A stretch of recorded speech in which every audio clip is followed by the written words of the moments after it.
Meaning of headship. Headship.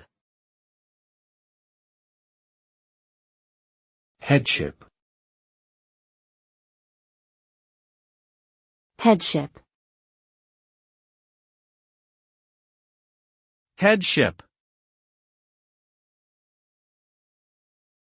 Headship refers to the position or role of being the leader, head, or chief of an organization, group, or family. It is a term commonly used in religious or Christian contexts to describe the authority and responsibility of a husband or father over his household. This concept is often associated with complementarianism, which emphasizes the different roles and responsibilities of men and women in marriage and family relationships. Overall, headship represents a position of leadership and guidance, with the expectation that the person in this role will act with wisdom, love, and humility towards those under their authority.